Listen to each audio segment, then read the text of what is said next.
अस्सलाम वालेकुम क्लास। आज का हमारा लेक्चर है वो है हम लोग पढ़ रहे function of rough endoplasmic reticulum. Function of rough endoplasmic reticulum में जो लास्ट लेक्चर है, अगर आपके माइंड में आपके लिए है, तो हमने जो एक ग्लाइकोसाइलेशन है हम उसका प्रोसेस पढ़ रहे थे। ठीक है, प्रोटीन ग्लाइकोसाइलेशन का, जब वो एंडोप्लाज्मिक रेटिकुलम की वॉल्स मेम्ब्रेन्स पे जा रही थी। ठीक है, नेक्स्ट हमारा जो लेक्चर है वो इसी की थोड़ी सी कंटिन्यूटी है कि आगे से जब ग्लाइकोसाइलेशन या वो जो जब ओलिगोसैकेराइड के वो सारे मॉलिक्यूल उसके साथ ओलिगोसैकेराइड के जो पूरे हमने वो 14 सब यूनिट्स पढ़े थे, वो सारे जब न्यूली सिंथेसाइज जो प्रोटीन है उसके साथ अटैच हो जाते हैं, then what next happen. Next क्या होता है कि shortly after it is transfer to the nascent polypeptide. ठीक है, द ओलिगोसैकेराइड जो चेन है उसके अंदर मॉडिफिकेशन आ जाती है। अब वो मॉडिफिकेशन कैसे होती है? This modification begin in the rough endoplasmic reticulum with the enzymatic. ये मॉडिफिकेशन कब शुरू होती है? ये मॉडिफिकेशन रफ एंडोप्लाज्मिक रेटिकुलम के अंदर ही स्टार्ट हो जाती है। कब? तब जब रिमूव हो जाते हैं two of the three terminal glucose residue. यानी कि हमने पढ़ा था ना कि 3 ग्लूकोज के रेजिड्यू उस चेन के साथ मिल रहे होते हैं। That means- यानी कि ये अगर हमारे पास तो रेजिड्यू था ना 1 2 और 3। ठीक है, तो एंड पे जो है ना ये वाला जो रेजिड्यू है वो क्या हो जाता है? वो हट जाता है, वो रिमूव हो जाता है। ठीक है, इसके बाद क्या होता है?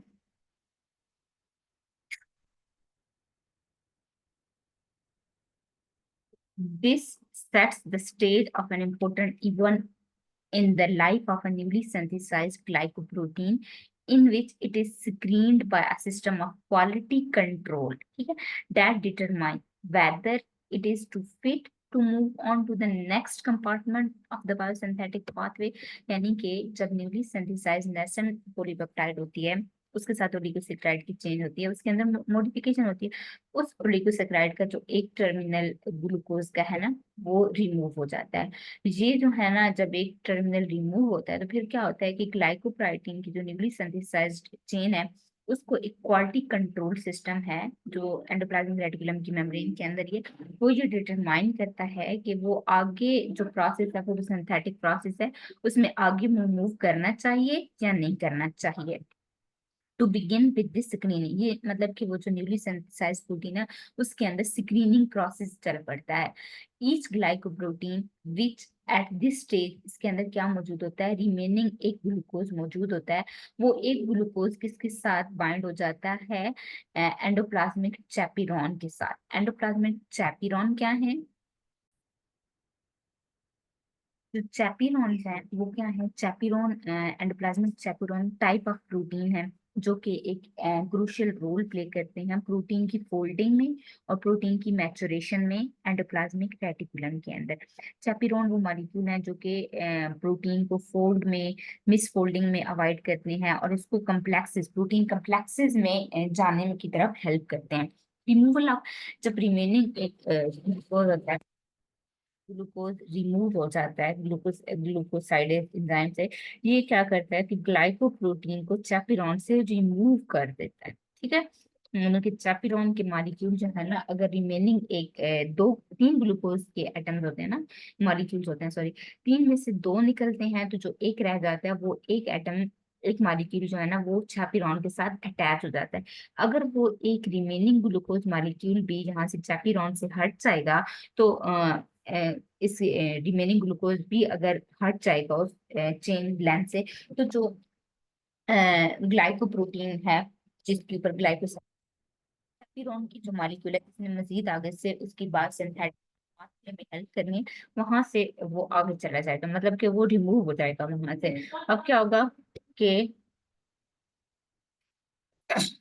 if a glycoprotein at this stage has not completed its folding, इस स्टेज पे अगर ग्लाइकोप्रोटीन की फोल्डिंग नहीं हुई यानी कि वो रिमेनिंग ग्लूकोज भी हट के मिस फोल्ड हो चुका है, इट इज रिकॉग्नाइज, ये फिर इसको फिर कौन रिकॉग्नाइज करता है? यहाँ पे कंफर्मेशन सेंसिंग एंजाइम जिसको हम क्या बोलते हैं? UGGT, UGGT। इसको जो है ना वो इसको रिकॉग्नाइज करता है।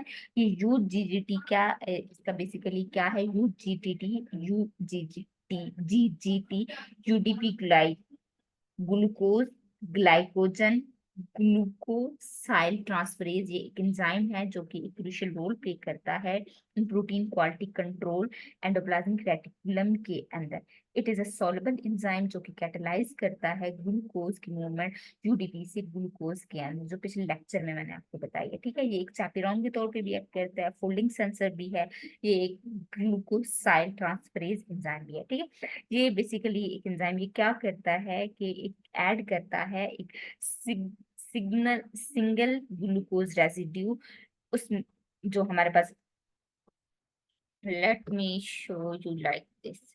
ये देखें कि हमारे पास ये एक पहले चेन थी ना, इसके पास थे 1 2 और 3। ठीक है, अब क्या हुआ कि यहाँ से ये दो हट चुके थे। ठीक है, ये दो रिमूव हो चुके। ठीक है, ये जो एक रह गया था ना, ये एक, ये किसके साथ अटैक हुआ, चैपेरॉन के साथ अटैक। ठीक है, अगर किसी वजह से ये भी रिमूव हो जाता है, ठीक है, ये भी रिमूव हो जाता है, अब जो पीछे चेन बचेगी, अब जो चेन बचेगी उसमें हमारे पास क्या रह जाएगा, मैनोज उसके पीछे रह जाएंगे। ठीक है, मैनोज क्या करेंगे, हमारे पास मैनोज रह जाएगा यहाँ पे, यानी कि यहाँ पे एक मैनोज रह जाएगा। ठीक है, मैनोज अब क्या करेगा, ये यहाँ पे मैनोज रह जाएगा। ठीक है, जस्ट मैनोज, ग्लूकोज अब सारे हट चुके हैं। तो जब ये होगा तो यूजीटीटी क्या करेगा कि एक एडिशनल ग्लूकोज का मॉलिक्यूल को इस मैनोज के साथ अटैच करवा देगा, ताकि जो हमारे पास रिसेंटली ट्रिम हो चुका था ग्लूकोज वो अगेन आ जाए, और उसको फिर चैपेरॉन आइडेंटिफाई करें उसको, ताकि ये जो चैपेरॉन है ये मॉलिक्यूल्स को आइडेंटिफाई करें।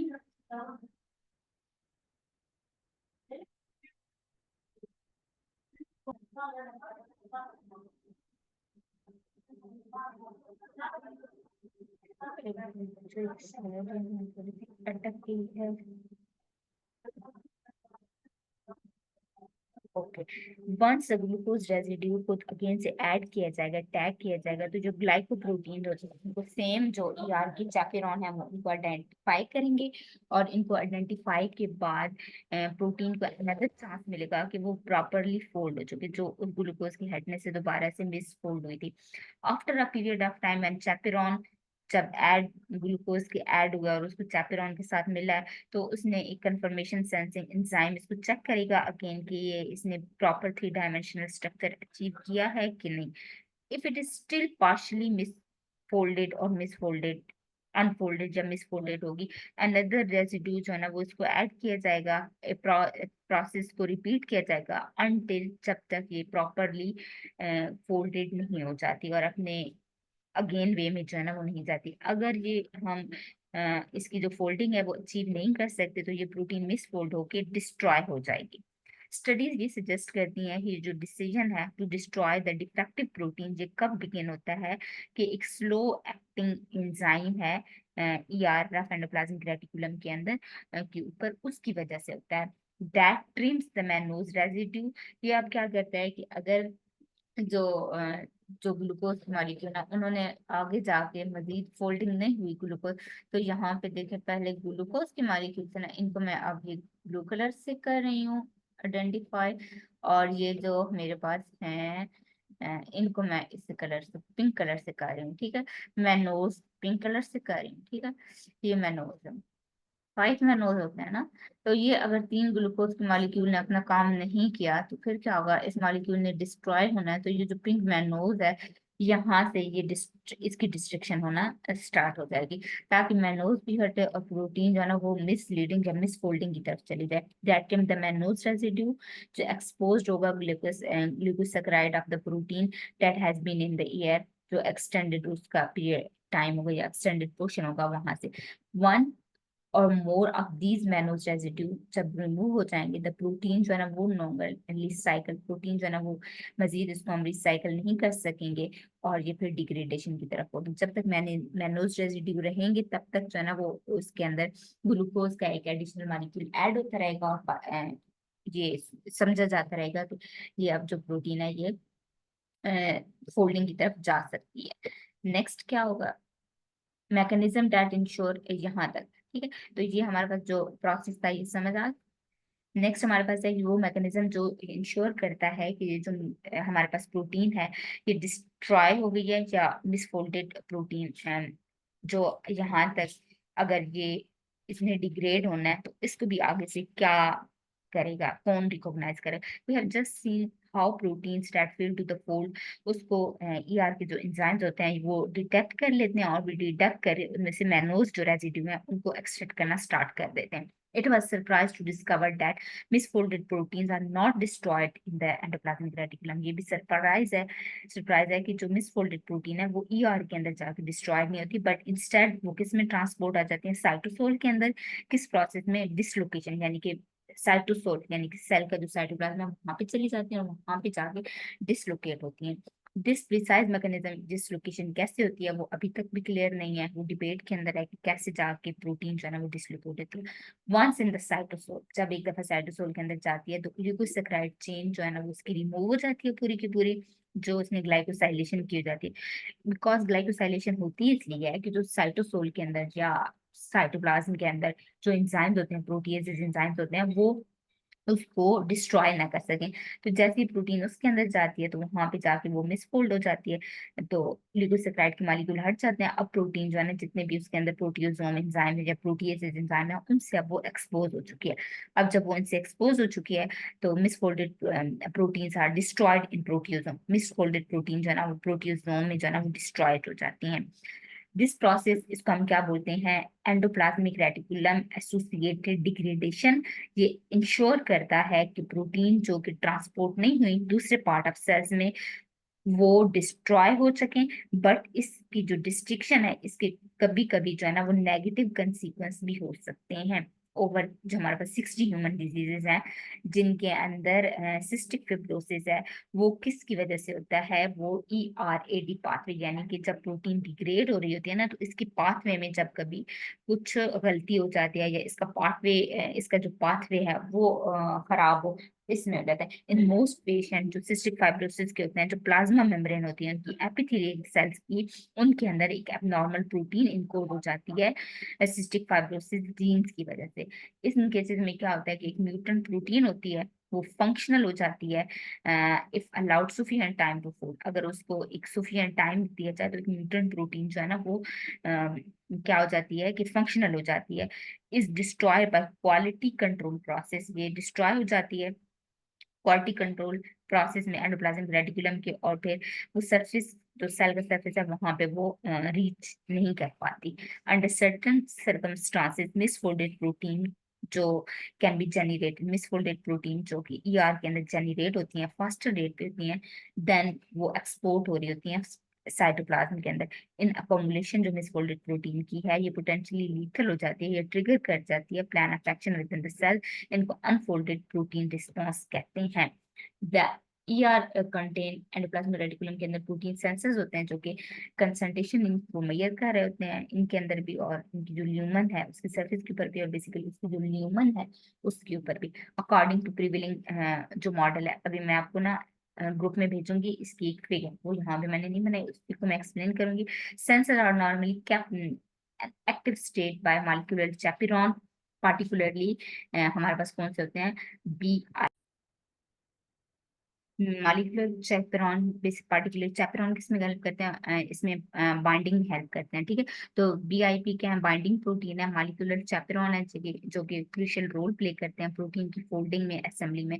ये BIP जो है ना binding protein, binding assistant protein basically, तो ये बाइंडिंग प्रोटीन है, ठीक है। ये असिस्ट करती हैं प्रोटीन की फोल्डिंग में, इनकी मैचुरेशन में, मिस फोल्डिंग को जो है ना वो करती हैं। इनको बेसिकली GP, अच्छा चलें ठीक है यहाँ तक ही। एक कंपोनेंट है एंडोप्लाज्मिक रेटिकुलम प्रोटीन के अंदर जो कि क्वालिटी कंट्रोल सिस्टम के अंदर ही आ जाता है, ठीक है। इनको ये रिकॉग्नाइज करते हैं। अगर कुछ सर्कमस्टांसेस के अंदर ये अकोमुलेट हो जाएं, lead to accumulation of misfolded protein, the जो बाइंडिंग प्रोटीन्स हैं आरएनए के ल्यूमन के अंदर, इनको जो है ना इनटू सर्फेसिस के अंदर लाया जाता है चैपेरॉन के तौर पे इन मिसफोल्डिंग प्रोटीन का, जो कि इनको रेंडर्ड करती है इनकैपेबल ऑफ इनहिबिटिंग सेंसर। फिर वो इनको जो है ना